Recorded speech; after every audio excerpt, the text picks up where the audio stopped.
This is Jarrod Horak, and in this video I'm going to analyze the Grade 3 Ack Ack Stakes at Churchill Downs on Saturday, September 27th. And it goes as the 7th race, the Grade 3 $400,000 Ack Ack for 3-year-olds and up, 1 mile on the main track around one turn, and the scheduled post time is 4:26 p.m. Eastern Time. Now we're going to pull up the field. Most Wanted is number 1 for trainer Brad Cox, and Irad Ortiz Jr. is going to ride. He's finished in first or second in 8 of 9 lifetime starts. He likes Churchill Downs, he likes this 1 mile distance, and he should be forwardly placed from the inside post. Number 2, Will Take It for trainer Dallas Stewart. Ryan Hernandez Jr. is going to ride this one. He's won a couple times at Churchill Downs, including a victory in the Hanshin Stakes last time out at 1 mile. Number 3 in here, Shirley Furious. This one for trainer Glenn Wismer, and Ben Curtis is going to ride. He was 4th in a stakes race at Presque Isle Downs on all-weather ground last time out. He's 0 for 4 at Churchill Downs. Number 4, this is Uscar. This one for trainer Jordan Blair, and Edgar Morales is going to ride. He exits a show finish in a stakes race at Ellis Park. The next one is number 5, Tumbarumba for trainer Brian Lynch, and Tyler Gaffleone's going to ride this one, and he exits a victory at Ellis Park in a stakes race at 1 mile. So that was a good win as the favorite, and he's got a good overall record at Churchill Downs and at 1 mile. Number 6, Indispensable for trainer John Sadler, shipping in from the West Coast with Luis Saez listed to ride.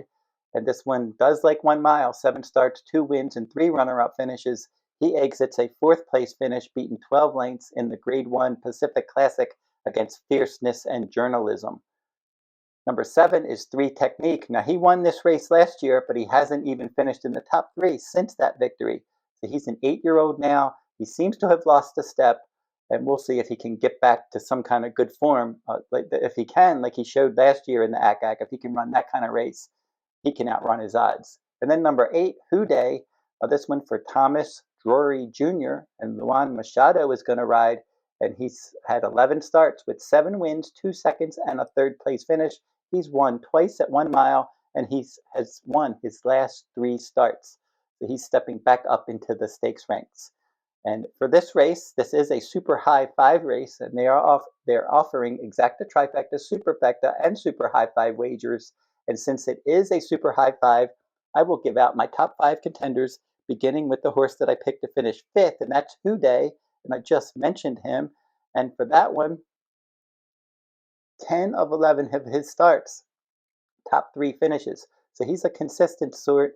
He's an Ohio bred, and he's in sharp form right now, and we'll see how he can do against this kind of company as he steps back up in distance. Now, his recent number was pretty light, but that was a nice, easy victory that day. And as I said, he's got a couple wins at this distance. He's won at Churchill Downs before as well, and I can see him finishing somewhere in the mix. The horse that I picked to finish 4th is a horse that's very consistent. That's Tumbarumba. And for him, 6 of 7 starts in the top 3 at Churchill Downs, including a couple victories. And he has a good overall record at this distance as well. 8 of 11 times he finished in the top 3. So Tumbarumba coming off of that victory in the Cowboy Jones at Ellis Park at 1 mile on August 10th. Back at Churchill Downs here, as I said, he likes this oval, and he can certainly finish somewhere in the mix. He's capable of winning a race like this. He was 2nd last year to 3 Technique in this event. The horse that I picked to finish 3rd, we'll go with Indispensable, coming in from California for trainer John Sadler. And for him, he had some success last year in some stakes races as a 3-year-old. In the Shared Belief Stakes, he ended up finishing 2nd. Muth won that event. Most Wanted defeated him in the Oklahoma Derby, and he ended up finishing 3rd, only a length behind that one. So that was a good effort. Then the Zia Park Derby, he was a close 2nd. And then this year, he needed his first start after a layoff in an optional claiming race at Santa Anita. And then at Del Mar in a 1 mile race, optional claiming race, he won that race by a neck, and he earned a good speed rating. And then the Pacific Classic, he was just in too deep. He was 22 to 1. Fierceness was strong that day. Journalism, clearly 2nd best. They're both Grade 1 winners, quality horses, and Indispensable was just a little bit overmatched there. And now this looks like a much better spot, better distance as well, cutting back from 1.25 miles. But we'll see if he can handle that 1-turn mile, because his success in the 1 mile races were around 2 turns at Del Mar before. So we'll see how he does in this event. But overall, 11 of 15 starts, he finished in the top 3, and I think he can be somewhere in the mix in here. So now that brings me to my top 2 contenders, and the horse that I picked to finish second looks like the horse to beat on paper, and that's the one Most Wanted. 9 starts, 5 wins, 3 runner-up finishes, 4 starts at Churchill with 2 wins and 2 runner-up finishes, and he's 3 for 3 at 1 mile.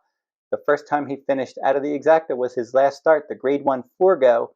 He dueled on the lead from the inside post after breaking slow, and he ended up finishing 5th, beating 3 1/4 lengths. Bookham Dano won that one. Scotland was 2nd. Crazy Mason was 3rd.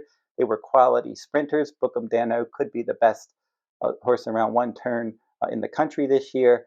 So Most Wanted wasn't disgraced there. That was his first start off of a short layoff. Second start now off of that short layoff, getting back to the 1 mile distance. And he won at Churchill at 1 mile on June 1st, dueling on the lead and winning by 4 lengths. So from that inside post, I would expect his new rider, Jarrod Ortiz Jr., to get him right out of the gate and try to play catch me if you can. I'm going to go with the 2, Will Take It as my top choice, just because he's so sharp right now. He's been part of the exacta in all of his starts since January of this year. So he's run 6 times this year with 4 wins and 2 runner-up finishes. So he's having an outstanding campaign. And his last 2 starts at Churchill Downs at 1 mile on May 22nd, he tracked the pace. He was never more than 3 lengths out of it, and he was able to win by a half length. And he defeated Tumbarumba that day. And then in his last start, the Hanshin Stakes at Churchill, 1 turn mile there, he was 12 to 1, and he's from post 7. He was never more than it was probably about 2 3/4 lengths back. I would say that was the furthest that he was ever behind in that event, and that was on June 29th. And he was able to get up and win by a neck over Banishing. Now, Banishing, I did a video earlier and I talked about the Lucas Classic, and Banishing is in that race. And Banishing would come out of that Hanshin Stakes to win the Charlestown Classic. Extra Anejo was 3rd in that event. So that was a quality event. And so I like his form this year. I like the fact that he exits back-to-back wins in 1 turn mile races at Churchill Downs. And he's fresh for this as well. He hasn't run since June 29th. And I expect Will Take It to run a quality race in here. He's been stabled at Churchill all along. So Will Take It is going to be my top choice, and hopefully he'll offer a bit of value because most likely Most Wanted will be the favorite, and then the money will be spread around amongst a few others, and Will Take It hopefully will offer some value in this event. And if he can maintain that sharp form and his recent speed ratings, which match up well with these, I think that he may be able to win this race at a little bit of a price under Brian Hernandez Jr. So Will Take It's my top choice. And if you're interested in my full card analysis, you'll find my full cards at therunawayrhorse.com on my shop page. Full cards that I am covering this fall, the entire autumn meet at Santa Anita Park, and that begins September 26th and they run through October 26th. And then after that, Del Mar is going to be running their fall meet from October 30th through November 30th, including both Breeders' Cup days that I'll be covering on October 31st and November 1st. And I'm going to be doing some Saturday full cards at Keeneland as well this fall. You can go to therunawayrhorse.com on my shop page for more details on my full card schedule, and I will include a link to my shop page in the video description below. Don't forget to like, comment, and share these videos if you like them. Subscribe to my channel as well. It's free to subscribe. I try to post horse racing handicapping videos as many days as I can. I do news videos, today's Racing Digest video series, how to use the Digest video series. I'm going to be doing my video shorts, Horse of the Day video from Santa Anita each day, where I'm going to give out a top choice for a race at Santa Anita each day. So a lot of videos coming up this fall, including a lot of Breeders' Cup news videos, handicapping videos, and more.